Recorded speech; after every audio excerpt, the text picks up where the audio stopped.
Assalamualaikum warahmatullahi wabarakatuh. Perkenalkan, nama saya Jelia Anita, NRP 21216053 dari kelas 4 dan 4 LKB. Pada kesempatan kali ini saya akan mempresentasikan judul makalah saya yang berjudul Implementasi Keselamatan dan Kesehatan Kerja K3 untuk Pencegahan dan Penanggulangan Kebakaran di Indonesia dengan dosen pengampu Bapak Budi Nur Iman.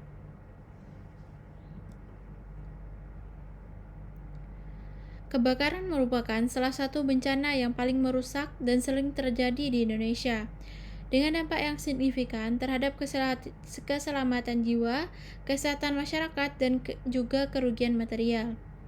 Data dari Badan Nasional Penanggulangan Bencana atau BNPB menunjukkan bahwa insiden kebakaran di tempat kerja, gedung komersial, dan pemukiman semakin meningkat. Penyebab utama dari kebakaran sering terjadi terkait dengan faktor manusia, seperti kelalaian dan kurangnya pengetahuan tentang prosedur keselamatan, serta masalah teknis seperti sistem kelistrikan yang buruk. Undang-Undang Nomor 1 Tahun 1970 tentang Keselamatan Kerja mengatur kewajiban pengusaha untuk menyediakan lingkungan kerja yang aman, termasuk sarana evakuasi dan jalur penyelamatan. Meskipun regulasi telah tiba, implementasinya seringkali tidak sesuai harapan, sehingga pelatihan dan pendidikan mengenai kesehatan dan keselamatan kerja atau K3 serta penanggulangan kebakaran perlu ditingkatkan. Makalah ini bertujuan untuk menganalisis implementasi K3 dalam pencegahan dan penanggulangan kebakaran di Indonesia serta memberikan solusi untuk perbaikan sistem yang ada demi keselamatan pekerja dan masyarakat luas. Data Informasi Bencana Indonesia atau DIBI menunjukkan bahwa banyaknya terjadi kebakaran hutan dan lahan di Indonesia. Bukan hanya hutan dan lahan, melainkan juga beberapa bangunan juga banyak terjadi di Indonesia. Beberapa kota yang terjadi pembakaran yang hutan dan lahan yang secara luas yaitu Bangka Belitung, Kalimantan Utara, dan juga Kalimantan Tengah yang baru-baru ini terjadi.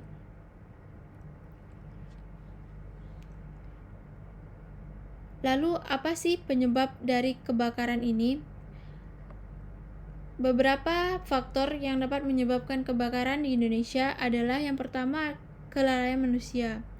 Kelalaian manusia seperti meninggalkan peralatan yang menyala tanpa pengawasan atau tidak mematuhi peraturan prosedur keselamatan. Yang kedua adalah pengetahuan yang minim tentang prosedur keselamatan dan penggunaan alat pemadam kebakaran meningkatkan risiko kebakaran. Yang ketiga adanya konsleting listrik.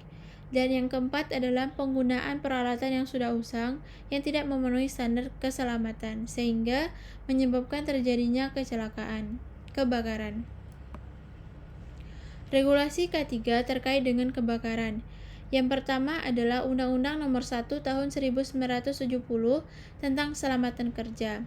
Undang-undang ini merupakan landasan hukum utama dalam bidang keselamatan kerja di Indonesia. Undang-Undang K3 mengatur berbagai aspek keselamatan kerja, termasuk pencegahan kebakaran. Undang-undang ini bertujuan untuk menciptakan lingkungan kerja yang aman, sehat, dan bebas dari kecelakaan kerja, termasuk kebakaran. Peraturan kedua adalah Peraturan Menteri Tenaga Kerja Nomor 5 Tahun 2018 tentang penerapan sistem K3 di tempat kerja.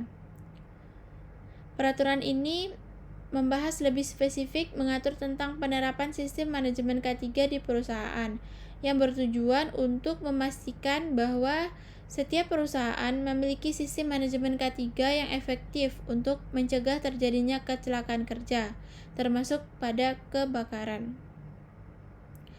Peraturan K3 adalah Standar Nasional Indonesia atau SNI tentang panduan teknis mengenai sistem proteksi kebakaran dan mengatur persyaratan bangunan yang aman dari risiko kebakaran.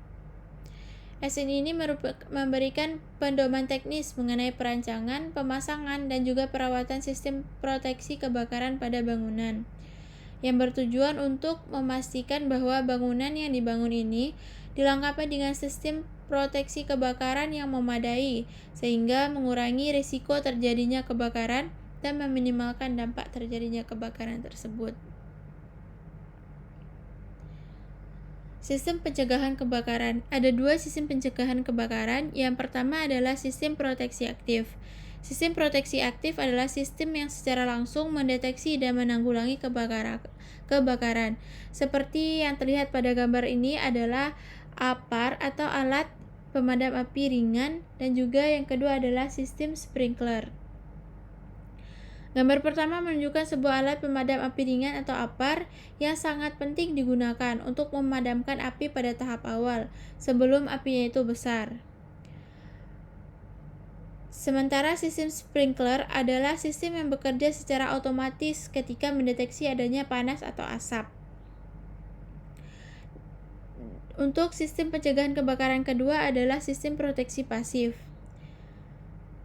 Sistem proteksi pasif bersifat lebih preventif, yaitu dengan mencegah atau memperlambat penyebaran api.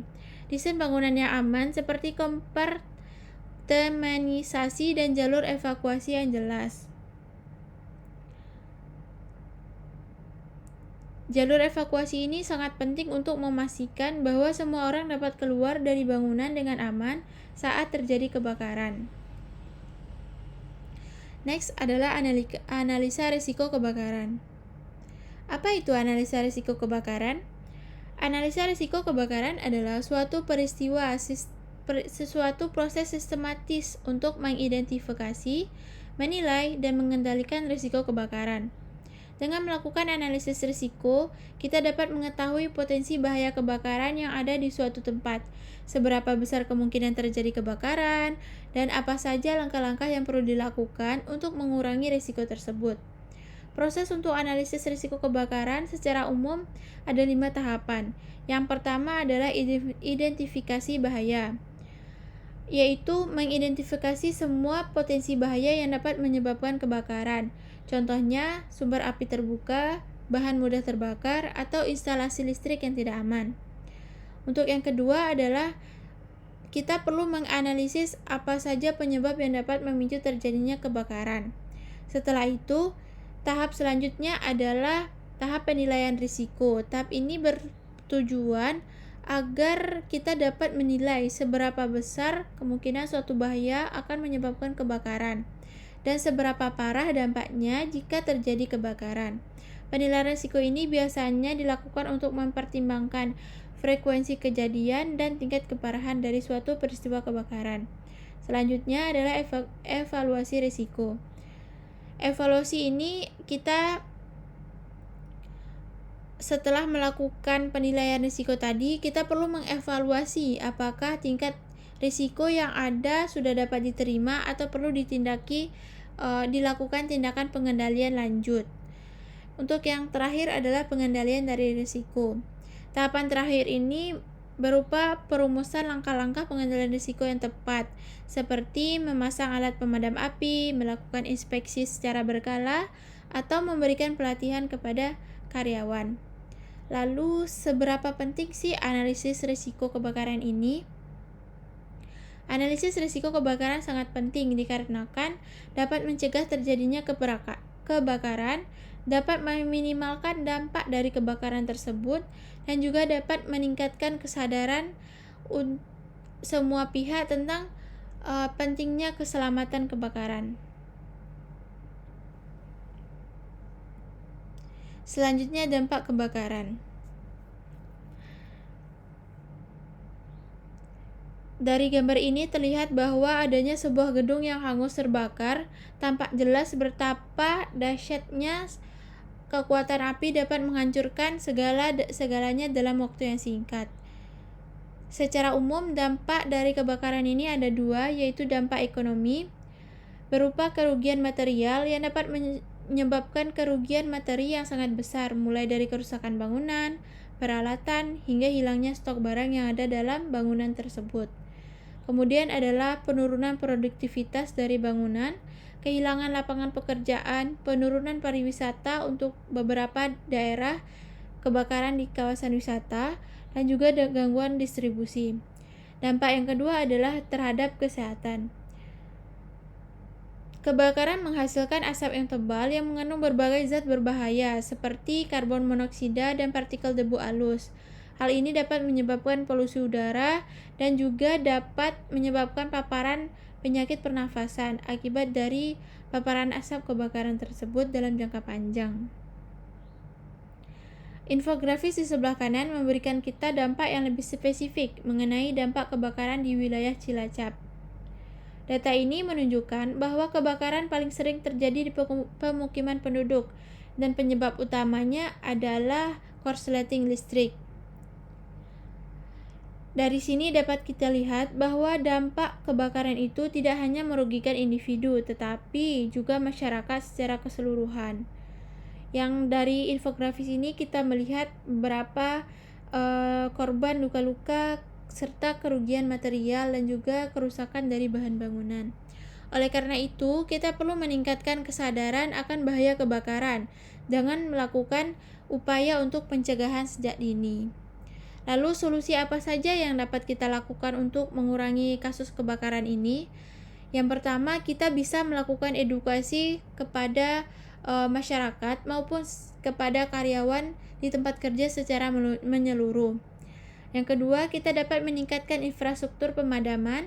Yang ketiga, melakukan pengawasan terhadap praktik pembakaran seperti praktik pembakaran terbuka seperti contohnya merokok atau membakar barang-barang di tempat yang terbuka. Kemudian dengan peningkatan teknologi saat ini, kita juga bisa memanfaatkan teknologi inovasi untuk menanggulangi dan mencegah terjadinya kebakaran. Selain itu, kerjasama dari pemerintah, pihak swasta, dan masyarakat dapat meningkatkan menjadi solusi yang kuat juga agar solusi-solusi yang di atas ini dapat bekerja dengan baik. Next, studi kasus. Baru-baru ini terdapat kasus kebakaran yang besar terjadi di Surabaya sebanyak 321 kasus di sepanjang Januari sampai Oktober. Selama kasus ini tercatat ada 321 kasus kebakaran dengan kerugian material yang sangat besar, hampir 15 juta. Kebakaran ini juga mengakibatkan luka-luka dan juga korban meninggal dunia. Penyebab utama dari kebakaran di Surabaya ini disebabkan oleh korsleting listrik dan kelalaian manusia yang berdampak pada kerugian material yang signifikan dan dampak kesehatan akibat dari polusi udara yang ditimbulkan. Kemudian juga terganggunya aktivitas ekonomi lokal. Lalu, apa saja pelajaran yang dapat kita ambil? Yang pertama, pentingnya sistem proteksi kebakaran untuk di tempat kerja dan juga di pemukiman kita. Yang kedua, melakukan edukasi kepada masyarakat untuk meningkatkan kesadaran masyarakat tentang bahaya kebakaran dan juga pentingnya menjaga instalasi listrik.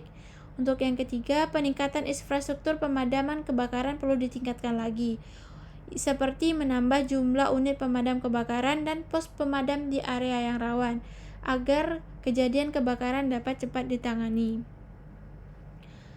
Berdasarkan pembahasan tadi, dapat kita simpulkan, implementasi kesehatan dan keselamatan kerja dalam pencegahan dan penanggulangan kebakaran di Indonesia sangat penting dilakukan untuk melindungi keselamatan publik dan juga aset properti yang ada.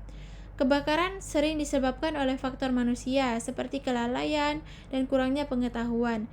Selain itu, kebakaran juga disebabkan oleh masalah teknis, contohnya korsleting listrik. Beberapa data menunjukkan bahwa insiden kebakaran di Indonesia meningkat, salah satunya di Surabaya dengan 321 kasus tercatat di tahun 2024 yang mengakibatkan kerugian material hingga 15 miliar dan juga korban jiwa. Sebenarnya tentang kebakaran ini sudah ada regulasi yang mengatur, yaitu Undang-Undang Nomor 1 Tahun 1970 dan juga Peraturan Menteri Tenaga Kerja Nomor 5 Tahun 2018 yang menekankan kewajiban pengusaha untuk menyediakan lingkungan kerja yang aman. Selain itu, kita sebagai masyarakat juga harus berusaha untuk mengurangi risiko kebakaran dengan menerapkan beberapa langkah-langkah seperti pemerintah menyediakan edukasi kepada masyarakat tentang bahaya kebakaran, meningkatkan infrastruktur pemadam kebakaran, dan juga pengawasan terhadap praktik pembakaran di Indonesia. Sekian dari saya. Wassalamualaikum warahmatullahi wabarakatuh.